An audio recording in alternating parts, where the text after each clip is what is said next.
पीले दांत वाली बहू। रंजना कभी ब्रश नहीं करती थी।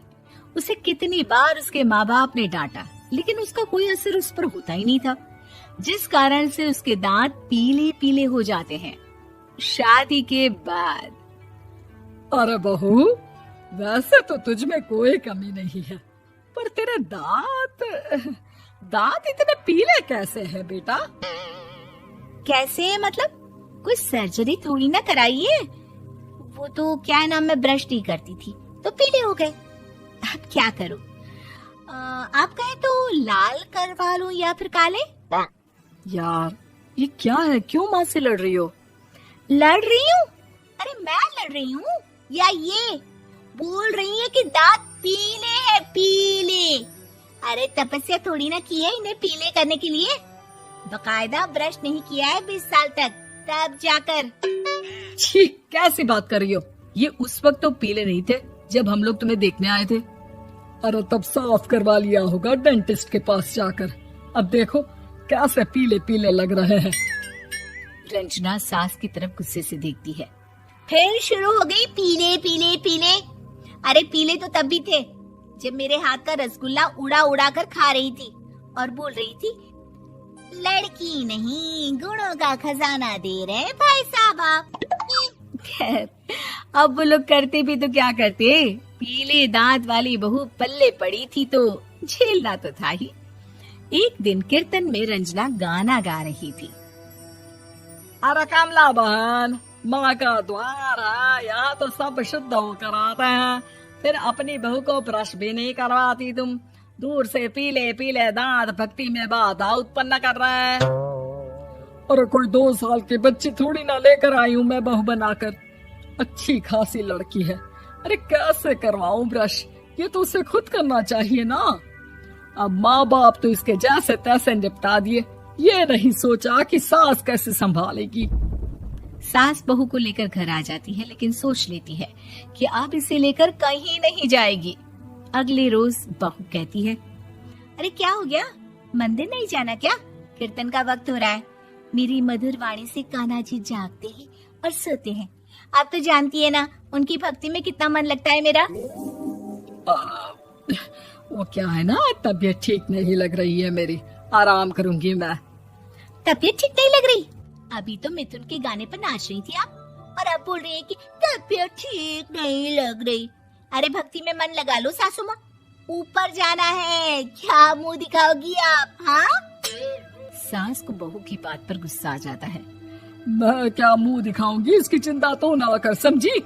अपने मुंह की चिंता कर, जो ये पीले पीले दांत लेकर हर जगह पहुंच जाती है। पता है लोग कितना मजाक बनाते हैं। ना जी ना, मैं नहीं जाना कहीं तेरे साथ। तो ये बात है। कोई ना, मत जाओ, मैं अपने कमरे में ही बैठकर भक्ति कर लूंगी। ऊपर वाला दांत थोड़ी ना देखता है, मन देखता है, भावना देखता है। और अरे बस बस, तू सब कुछ दिखा, बस ये सफेद चमकदार दांत ना दिखाना किसी को, है? जा यहाँ से। बहू को सास की बात का कोई फर्क नहीं पड़ता, वो तो जैसी थी वैसी ही रह जाती है। सुबह नहाकर किचन में खाना बनाना, फिर खाना खाना, कीर्तन भजन करना और सो जाना। एक दिन, माँ जी मैं सहेली के घर जा रही हूँ, शाम को लेट आऊंगी। हाँ, तो जाना, मैंने कौन सा तेरी आरती करनी है घर पर बैठकर। रंजना सहेली के घर जाती है, जहाँ वो पार्टी में जाने की तैयारी कर रही होती है। अरे शिखा, कहाँ जाने की तैयारी कर रही है? मैं गलत वक्त पर आ गई क्या?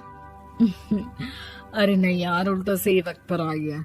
मैंने ये साड़ी और ज्वेलरी निकाली है यार, शाम को इनके ऑफिस की एक पार्टी में जाना है। बताना कैसा लग रहा है ये सब? नहीं यार, इस ड्रेस के साथ तो वो वाली ज्वेलरी अच्छी लगेगी। हाँ सही बोल रही है, मैंने ध्यान ही नहीं दिया। वैसे तो हमेशा से मस्त फैशन सेंस रखती है। तो बड़ा जाती होगी ना पति के साथ पार्टी में।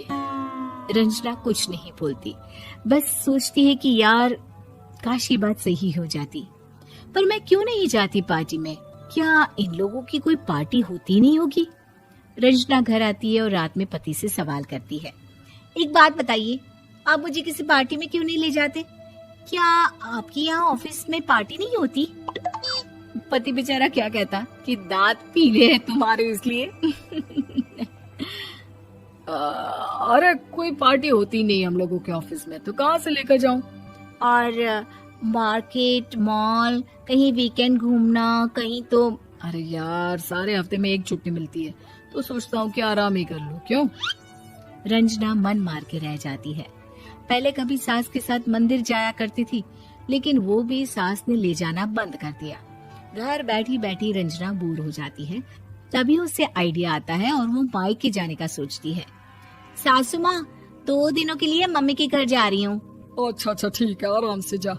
और हाँ, माँ से कुछ अच्छी आदत सीख कर आना कि कैसे शरीर के हर भाग की तरह दांतों की सफाई भी जरूरी होती है, समझी? शुरू हो गई ना आप। वो लोग आपकी तरह नहीं है कि छोटी छोटी बात का बतंगड़ बना दे। उन लोगों के लिए मैं मायने रखती हूँ, ना कि मेरे पीले पीले दांत। रंजना माँ को बिना बताए उन लोगों को सरप्राइज देती है, लेकिन जैसे ही वो दरवाजे पर पहुंचती है, अंदर देखती है कि घर वाले कहीं जा रहे होते हैं।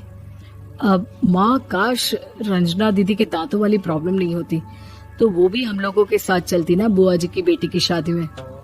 हाँ बेटा, लेकिन अब उसे कौन समझाए कि उसको उसके पीले दांत नहीं दिखते, लेकिन उसके आसपास के लोगों को कितना एम्बैरेसिंग फील कराते हैं। मुझे तो कितनी बार उसके स्कूल की टीचर ने शिकायत की कि उसके साथ कोई लड़की बैठना भी नहीं चाहती, और ना ही कॉलेज में कोई उससे बात करना चाहता था। लेकिन पता नहीं क्यों उसे ये बात समझ में ही नहीं आती। कोई कमी नहीं है उस लड़की में, बस यही कि दांत पीले हैं। वो तो भला हो जीजा जी और उनकी माँ का, जो दीदी को जैसी है वैसे ही रखा हुआ है। रंजना को अपने घर वालों की बात सुनकर बहुत दुख होता है। वो सोचती है कि वो क्या करे, लेकिन फिर वो सीधा डेंटिस्ट के पास जाती है, अपने दांत चमकाती है और कसम खाती है कि वो रोज ब्रश करेगी। अरे क्या हो गया? तुम तो 2 दिनों के लिए गई थी ना, पर कोई ना, अच्छा है, चलो आ गई तो। रंजना सास के सामने आकर खड़ी हो जाती है और पूरी स्माइल करती है, उसके चमकदार दांतों को दिखाती हुई। हैं? चले मंदिर। माँ, मुझे माफ कर दीजिए, मैंने आप लोगों को बहुत एम्बैरेसिंग फील करवाया। मैं आज से रोज ब्रश करूंगी।